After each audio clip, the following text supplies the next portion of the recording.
Welcome, everybody. I'm Hugh Massie, the Executive Chairman and founder of DNA Behaviour International. And today I'm delighted to be hosting another Behavioural Economics Today podcast. And we're going to be going through a very interesting subject. I don't think it's the normal one that we normally associate with behavioural economics, but it's extremely important to decision making.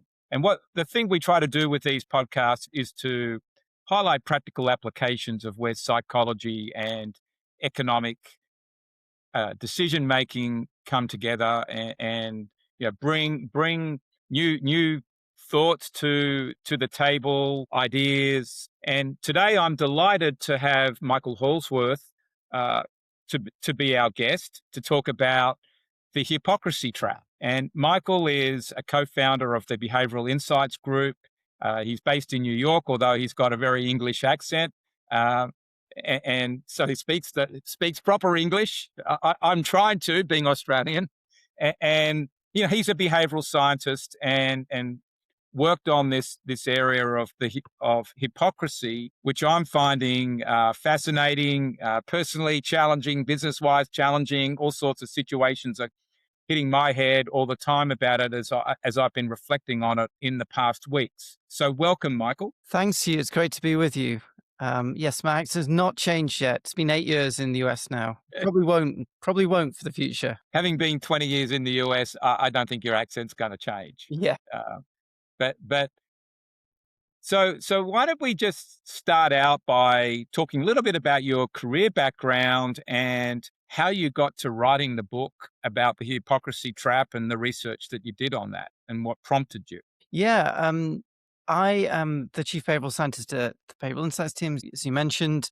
I wrote a book with my colleague Elspeth Kirkman in 2020, which was an introduction to behavioral insights. And then I've been thinking about maybe writing another one. And in particular, just before the book came out, I read an article that was all about how people have really inconsistent views about marriage. Yeah. A lot of people in the US, uh, particularly on the left of politics, say marriage isn't that important, for example. But actually, when it comes to it, those same people are generally married. So what they're doing in their own behavior is quite different from the opinions they're expressing.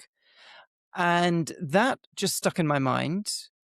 Then COVID happened and a lot of other things got in the way. But for some reason, that concept never really left me thinking about hypocrisy and how hypocrisy might actually be a much broader and more interesting concept than we tend to think. We know that hypocrisy is kind of common to our everyday lives. If you go out to someone in the street and mention this topic, they'll probably come up with an example of how hypocrisy really annoys them. And yet, often we kind of dismiss it as a fairly simple thing we understand. And I became increasingly convinced that there was more to it than that. And actually, we were using it in ways that we didn't fully understand and that were driving a lot of kind of anger in society as well. So I tried to explore that topic when I realized that no one else had, written a book on this topic. And yet it was, such a common theme in people's lives and kind of unexplained as well. Yeah, I think hypocrisy is used a lot as a tool by people to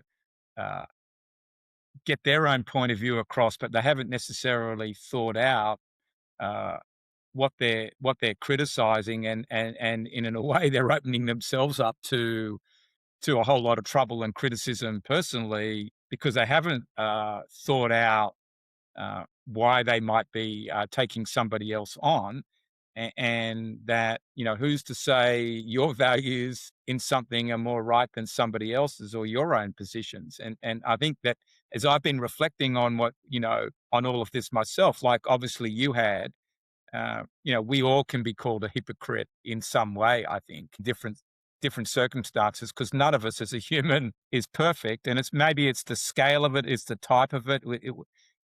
Hypocrisy, which we'll unpack here. So, do you want to, Michael, just talk a little bit more about what hypocrisy actually means? Yeah, sure. And let me just pick up on something you just said, Hugh. Yeah. You talked about the benefits.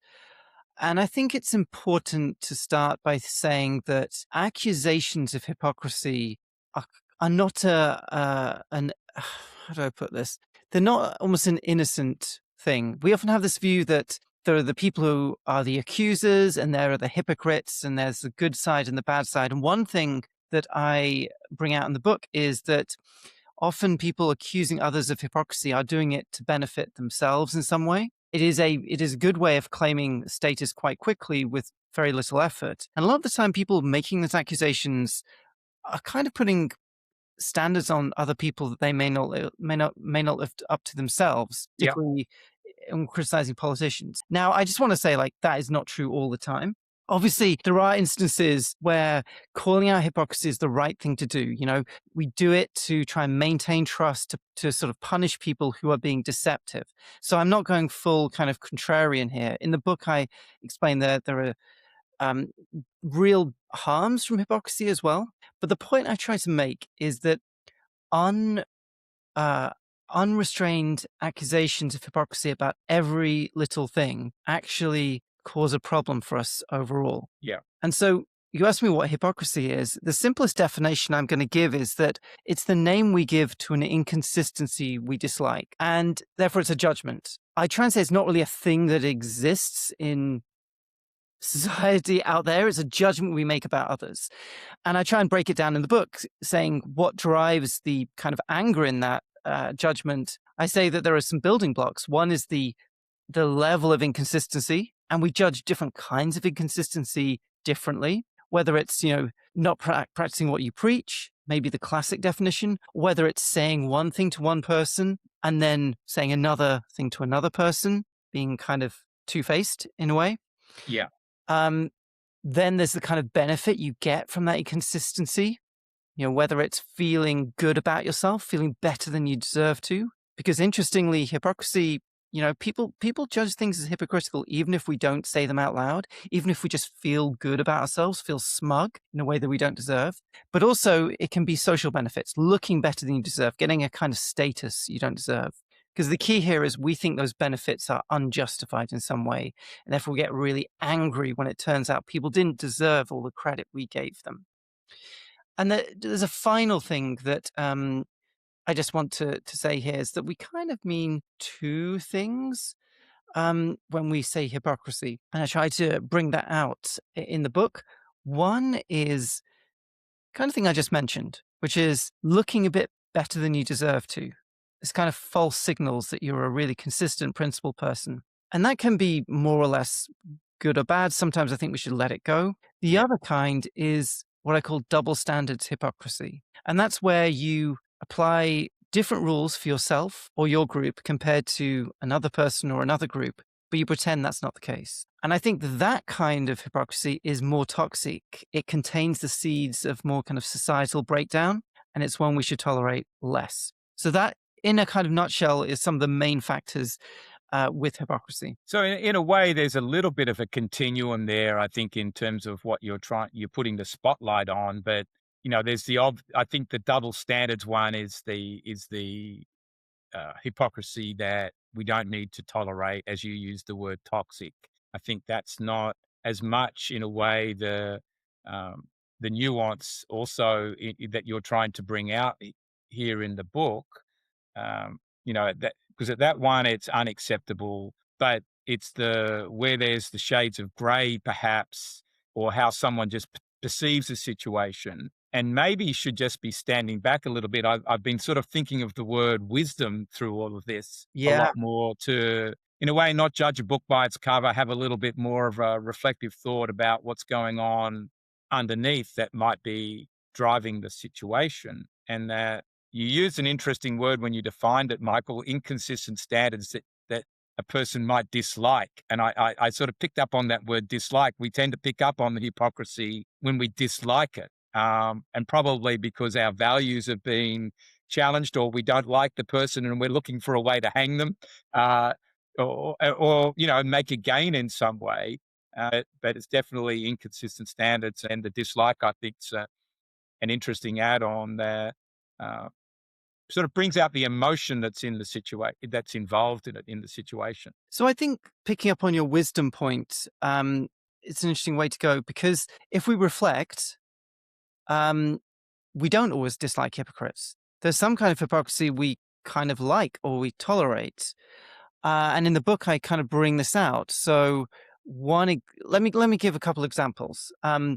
One is where someone is actually behaving more virtuously than we think, even though it's inconsistent with their public image. And you might think this is a kind of contrived example, and do people go around pretending to be worse than they are? Well, they might do if they are trying to have a reputation as being like a rebel or a maverick, a free thinker, or someone who rejects moral standards. Um, I give in the book the example of one of the founders of the Ashley Madison website, which was used to conduct extramarital affairs. Yeah. And in a study where people were told that, actually the guy was, even though he wrote a book saying cheaters prosper, that infidelity was good, if he was actually faithful to his own wife, people thought he was really hypocritical, but actually a better person. And I think also of maybe, you know, uh, art gallery owners who are, part of the, say, upper middle class elite, and yet they often have to say things like they really value very transgressive pieces of art because they're so great, because even though they actually contradict the standards that they themselves clearly uphold by being these upper middle class citizens, because that's a different kind of status.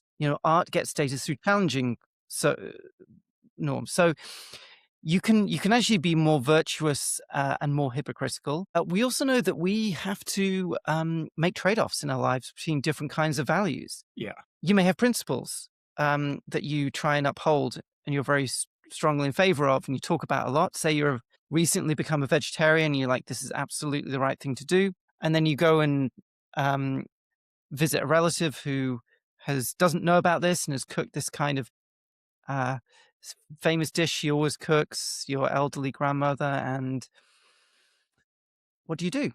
If you're really consistent and not a hypocrite, you say, get this away from me. I don't eat that. I'm going to reject it. Or you can kind of, as a hypocrite, kind of pick at the vegetables a bit and say it's lovely, and you don't hurt your relative. Most people say that's actually the better thing to do. So I'm going to go through many examples. I give more in the book. There are often these trade-offs, and they're often it's not as simple as we think because it's not always about virtue. I think in that situation, it's, the food situation. It's about that's about social politeness, and you're putting that value ahead of uh, what you want to choose to eat. But again, as you're saying, it's a trade-off. It's the same, I think, Michael, with the art gallery situation, which I thought was interesting. That you come from you're in a certain social upper middle class set, potentially conservative, in your own views, but then people want to see art that is more edgy or crossing different social lines to what you personally agree with. But you might take the stance that your art gallery is also about promoting these themes because it's good for the community overall to have a balanced view, even though you don't agree.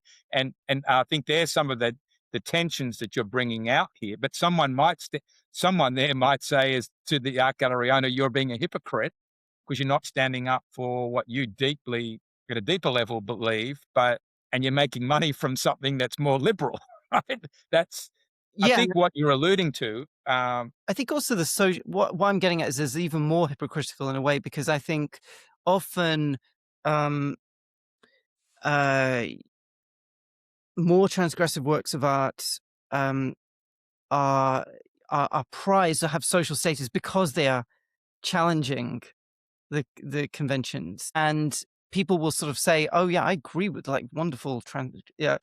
It's really asking questions, but what they actually do is quite in conflict with that. They're just saying it because they're praising it because it gets them social status as well as looking like they know about art. So yeah, I think my main point there is that people often think that hypocrisy is about morality and virtue. And I try to make the point in the book that actually at root it's about status and claims to consistency that get you status of various kinds. I think that's a big difference, because the traditional understanding of hypocrisy, and I explain why in the book, the history of this, that Jesus, for example, was very against hypocrites, and so there was a big his religious co-opting of the concept through Christianity and a few of the other religions.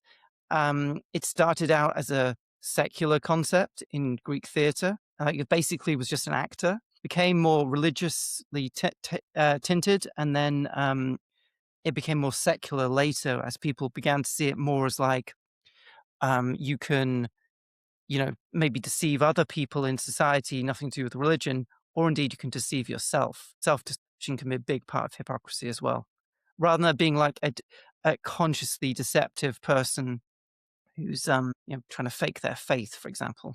And there is a link to like behavioral economics here strongly, because a lot of the time we're talking about inconsistency between words and actions, how you can be more consistent with your intentions, for example. That all comes out in the last part of the book, where I talk about solutions Yeah. and how you can sort of live up to your goals more effectively. So yeah, I found it really fascinating combination of the science and the philosophy and the literature going on here. I'm glad you mentioned the behavioral economics part there, because I was about to. And just I think to keep our listeners who are used to more behavioral, what they would perceive as sort of business topics, to keep them coming along here, that uh, we are talking about psychology, and we are talking about decision making that potentially also have financial impacts here, and people are bringing biases to the table in how they perceive a situation.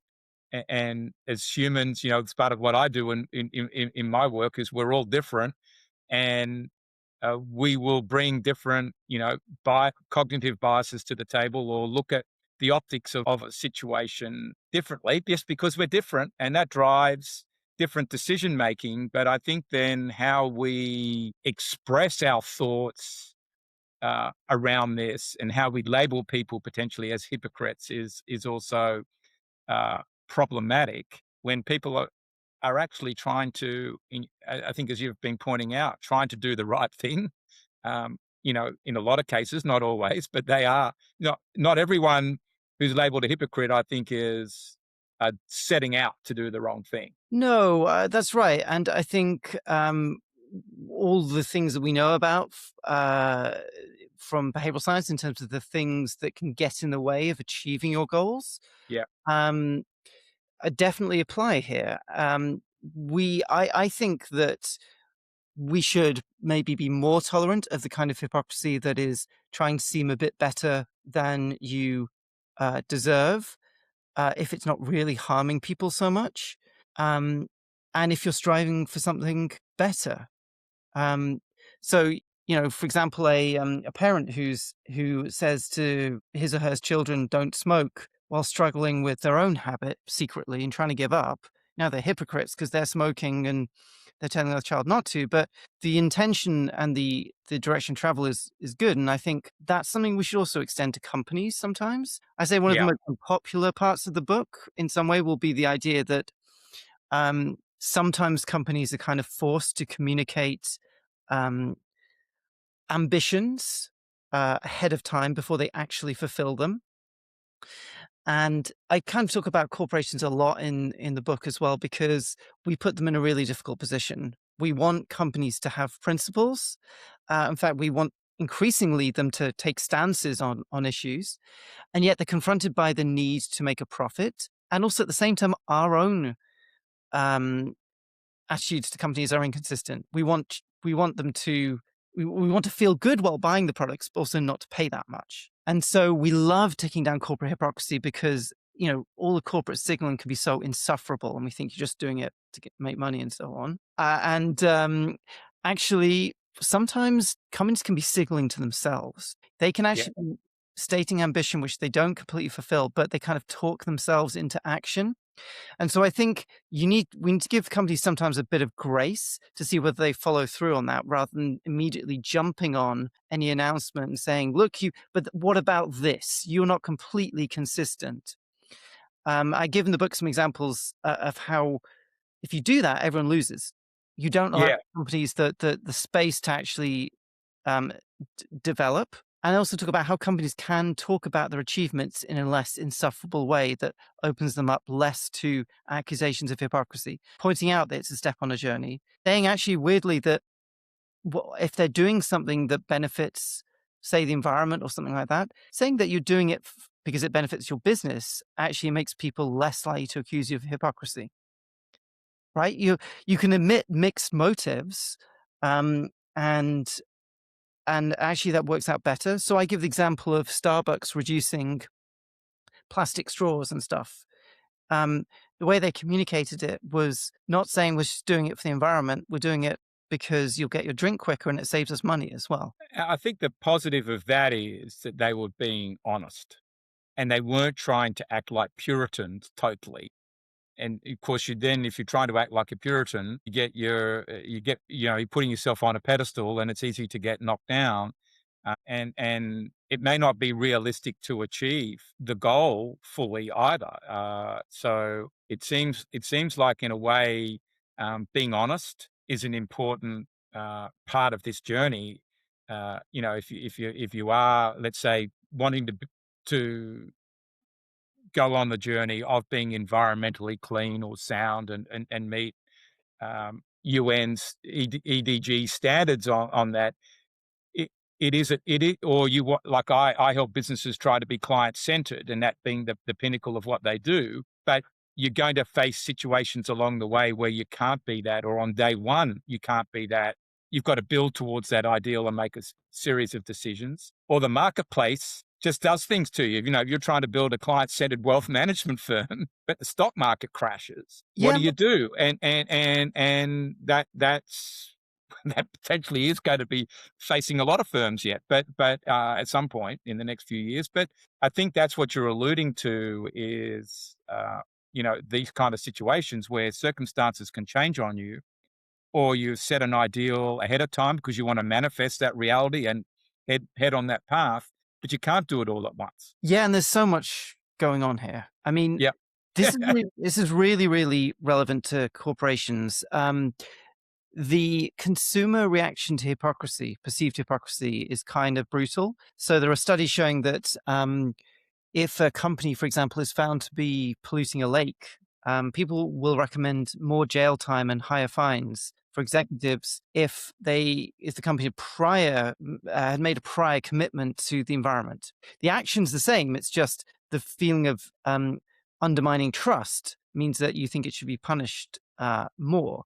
Um, there's a ratcheting effect as well. So it's not that by making more promises, you will escape scrutiny. In fact, the more promises you make, the greater scrutiny you're under, the evidence suggests. There's a Yep.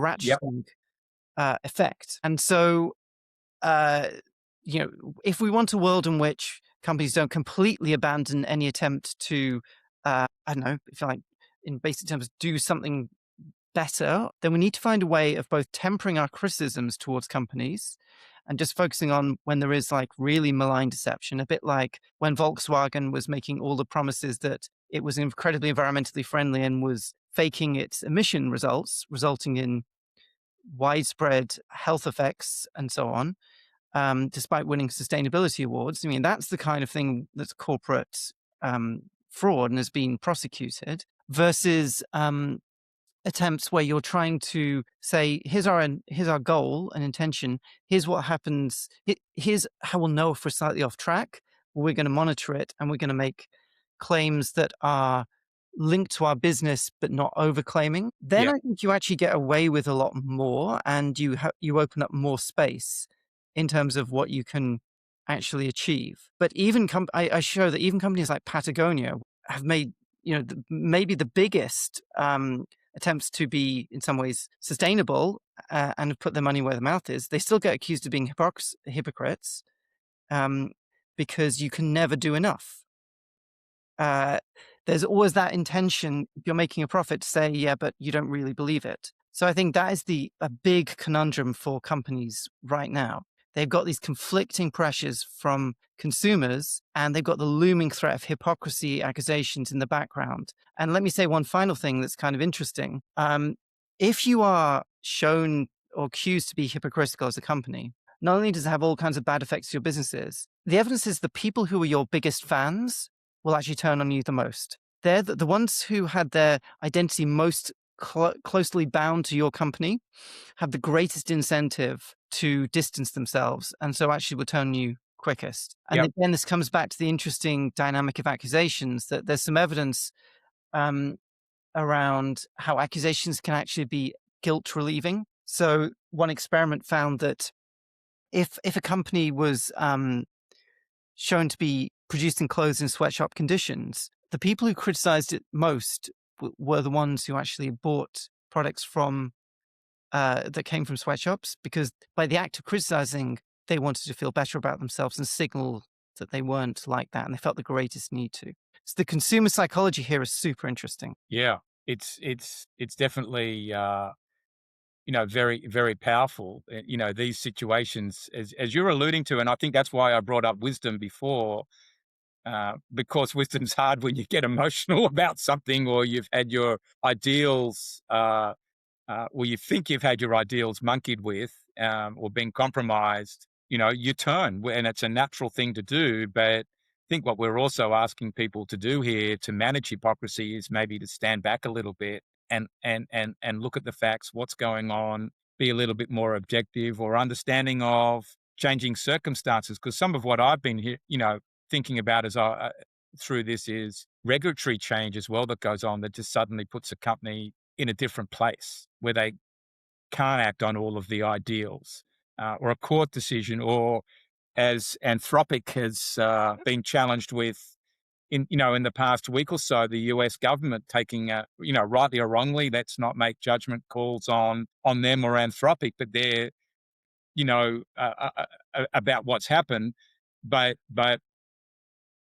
that might cause a change of business approach for Anthropic potentially, or in some people's mind, a change of business approach because they don't understand what the pronouncements or objectives around governance are. Yeah, that's right. And I think the big question underlying all of this is, how do principles translate into action? And what's the evidence that they aren't translating, and what standards do we apply? And so I actually talk about this in the book, particularly in the domain of politics, because I think that's where the accusations are Are the greatest. most. Yeah.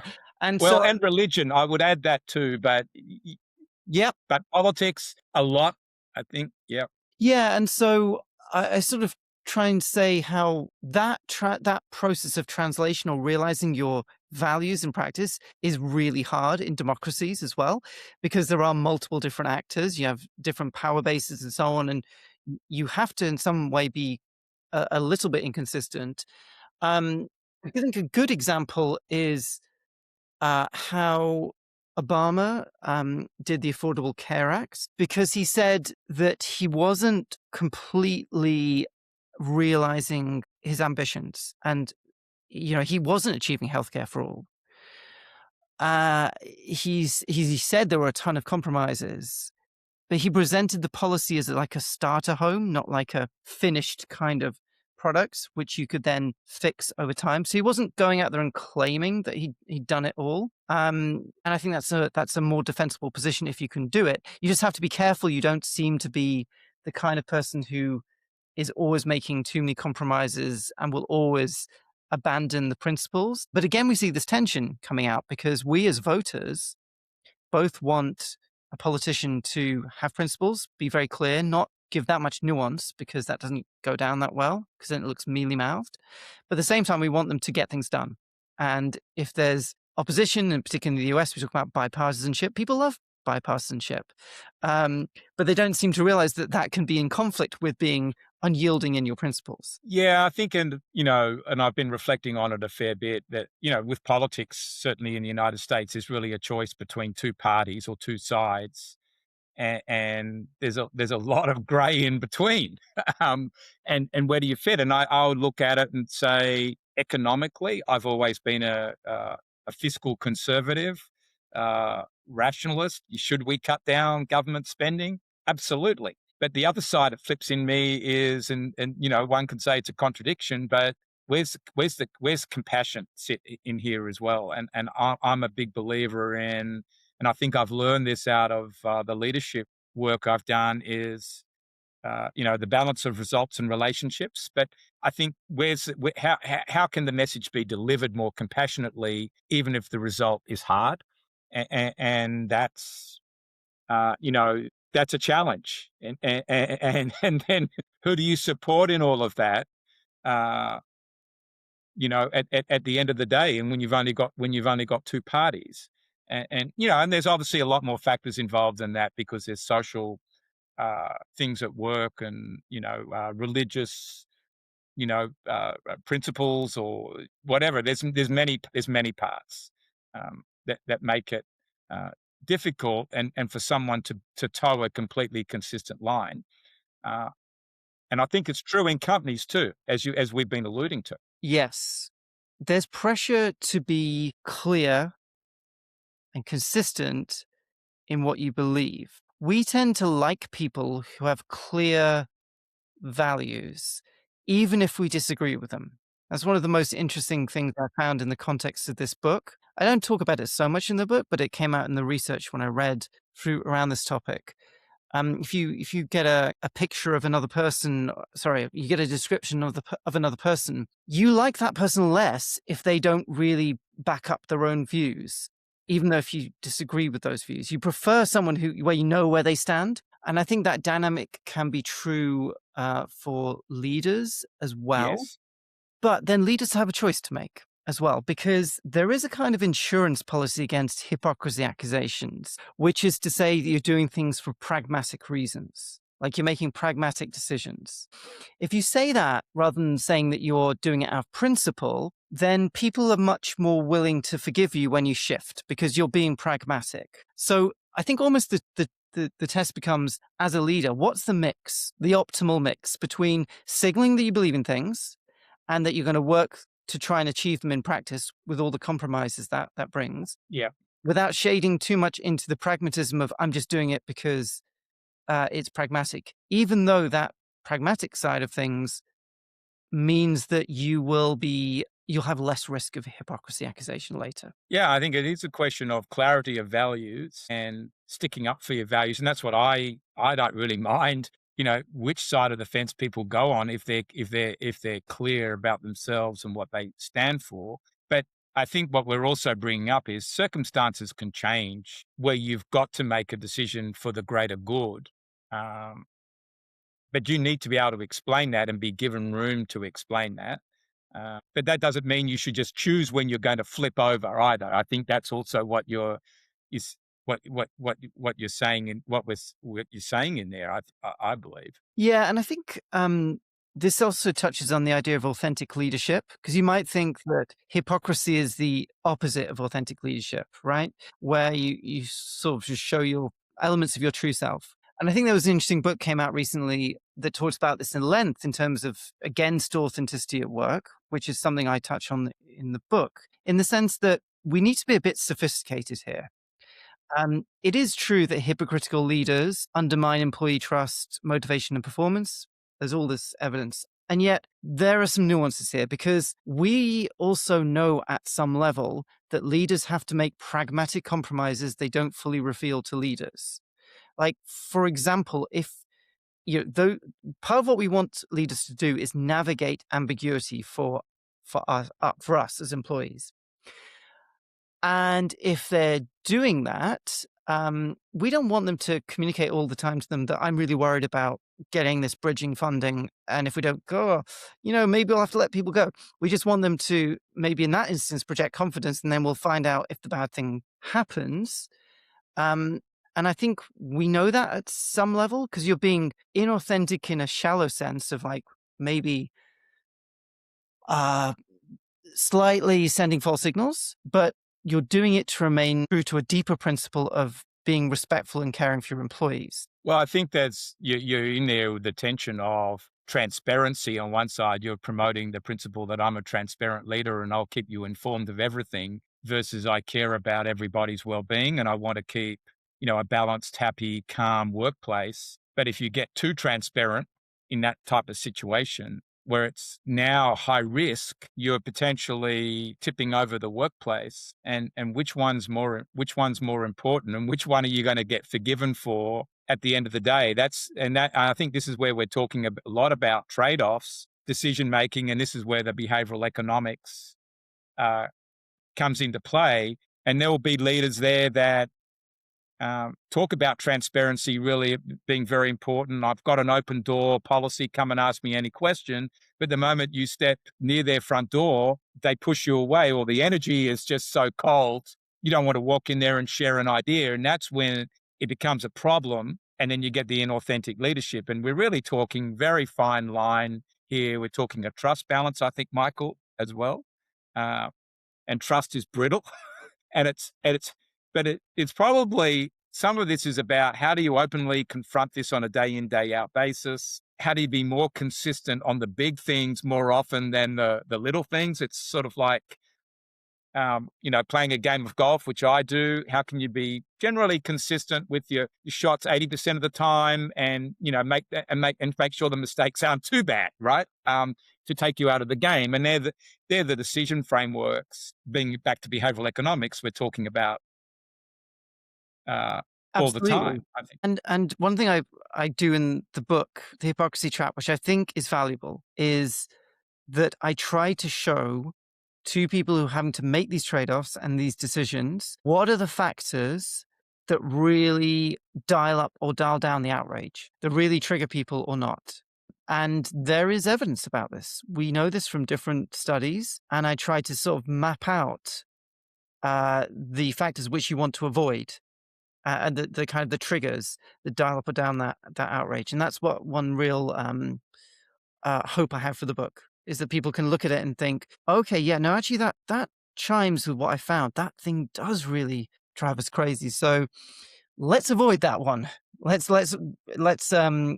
mitigate that risk, because there will always be accusations of hypocrisy. And you could argue that in a world of social media and increasing digital traces, what you have is more material to work with. You can always point out some level of inconsistency. And one thing I haven't talked about with you, and I'll just say briefly, is there is this trap, which is if your accusations get out of control, people start thinking the concept is meaningless.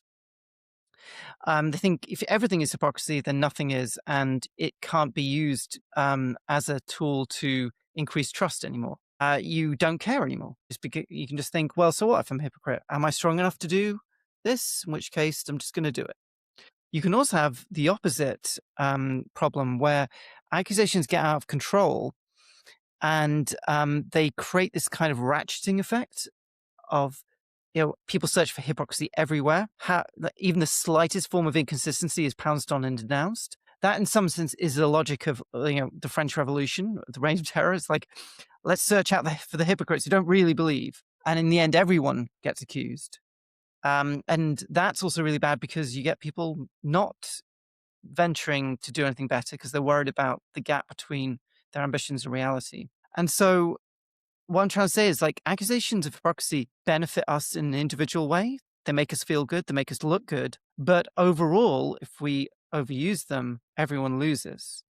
So there's a kind of moderation argument, which is not a one weird trick here. It's kind of an uncomfortable truth that we can never stamp out hypocrisy completely, but neither should we tolerate it completely. But I think that's the wisdom in all of this. Exactly. Is the balanced approach. And I think you used the term in there, inducing the right behaviors. Yes. Induced hypocrisy. Induced hypocrisy to help in a sort of in more of a gentle way, but hopefully also a direct way, to show somebody supportively, you've said this before and you're saying this now, and there's a gap. Let's look at why that's the case, and help them learn from the path that they're taking, or the decision that they might be about to go and make, or what they've done previously, so that you can make it a growth opportunity rather than a destruction opportunity. I think it's a big part of what you've said in the book, and the framework that you're providing. And to me, Michael, this is why this is not just behavioral economics. I think this is what you've written in The Hypocrisy Trap is fundamental for training leaders. I think so. And that's one thing I was really trying to get at. There's like societal level angle here, but also just in fundamental decisions people have to make in running their organizations. There's a science of understanding what inconsistencies are tolerated and which are pounced on. And you ignore that at your peril, I think, as a leader. Yeah.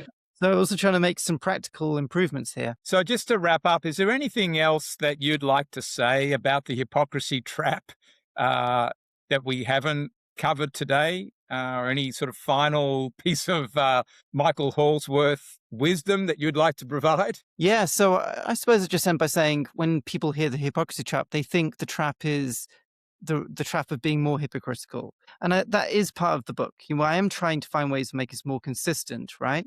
But the truth is, there is a level of inconsistency that is just inevitable in human life, partly because of the way our brains work. And I talk about the end, the behavioral science angle on all this of inconsistency. And so then the question becomes, what do we actually tolerate and what do we clamp down on? And the trap is getting that wrong. The trap is getting the accusations wrong. And so I believe people were thinking about what level of inconsistency they also practice in their everyday lives.